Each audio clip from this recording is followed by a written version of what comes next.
Alors, on va parler pour finir des pays du tiers-monde. Parce que, alors là, le système dont je viens de vous parler, il est merveilleux parce que, bon, c'est très bien d'endetter une belle sœur dans une petite ville, c'est très bien d'endetter une grosse entreprise dans une capitale, mais le top du top, c'est d'endetter tout un pays d'un coup.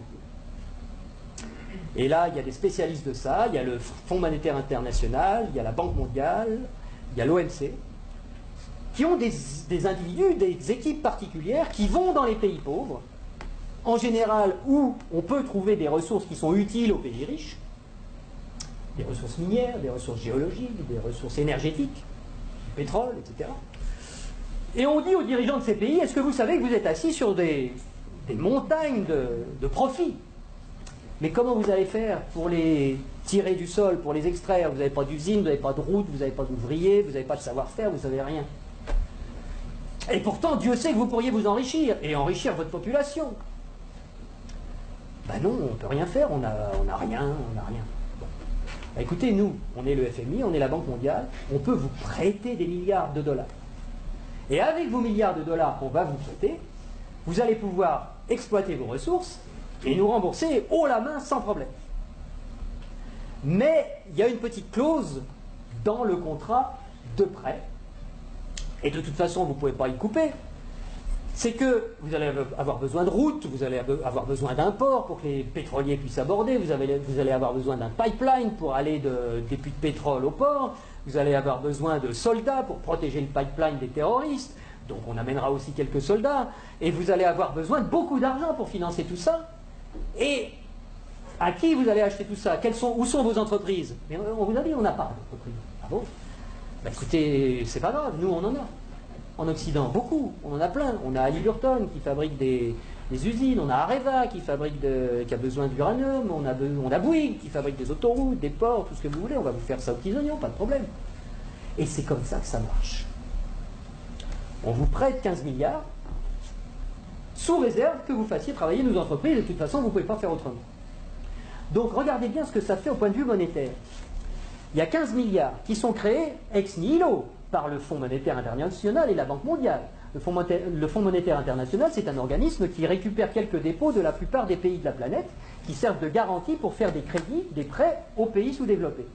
Donc, il y a 15 milliards qui partent de la Banque mondiale et qui vont sur les comptes du pays sous-développé.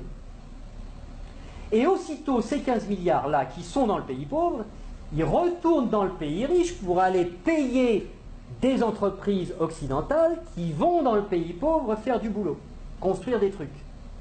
Du point de vue du pays riche, quand vous allez vendre des produits et des services dans un pays pauvre à l'étranger, pour vous, c'est quoi? C'est des exportations ou des importations? Des exportations. Voilà. Je vais aller exporter une usine, Areva, moi français. J'exporte une usine, j'exporte du travail, j'exporte des chars, j'exporte des fusils, j'exporte des outils, de l'outillage.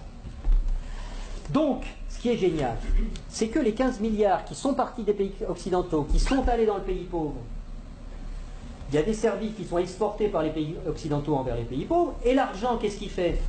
Il revient dans les pays riches, les 15 milliards, ils reviennent. Bon.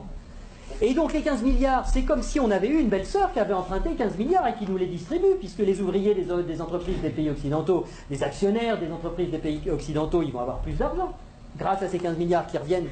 Donc ils vont les dépenser dans l'économie, ça nous fait des transactions nouvelles, de l'emploi nouveau, qui va ruisseler dans notre économie. Mais c'est pas tout à fait comme si c'était des belles-sœurs qui les avaient empruntées, parce que les belles-sœurs, il aurait fallu qu'elles rendent les intérêts, et donc qu'elles reprennent leur argent et qu'elles en reprennent le double, et que nous, on ait des nouveaux emprunteurs qui arrivent pour payer les intérêts des nouvelles belles-sœurs. Là, non. C'est qui la belle-sœur qui paye les intérêts? C'est les pauvres.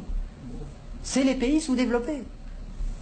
Et donc, on a été leur construire des trucs qui vont nous permettre d'exploiter leur richesse. On a eu de la monnaie en plus qu'on a créée nous-mêmes en la faisant passer par les pays pauvres, mais qui revient chez nous net d'intérêts. Et qui paye la dette, qui paye les intérêts, c'est le pays pauvre. Et ils ont deux solutions. Soit ils empruntent à nouveau le montant des intérêts pour pouvoir nous les rembourser, ce qui double leur dette. C'est pour ça que des fois vous entendez des présidents de pays sous-développés qui disent « Mais c'est pas possible, on l'a déjà payé 15 fois la dette, comment ça se fait qu'il faut qu'on paye encore ?» Ben, c'est parce qu'ils ne peuvent pas la créer. C'est parce que pour rembourser des dollars, il faut qu'ils les empruntent. puisqu'il n'y a que nous, les Occidentaux, qui peuvent créer des dollars pour les endetter. Et donc, soit ils empruntent pour continuer à payer leurs intérêts, soit ils vendent leurs ressources pour presque rien.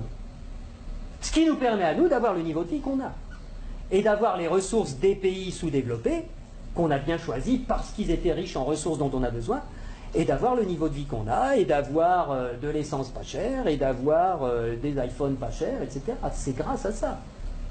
Donc il faut réfléchir à ça aussi. Il faut savoir que si on a le niveau de vie qu'on a, c'est parce qu'il y a une prédation sur les ressources de la Terre entière, qui nous profitent.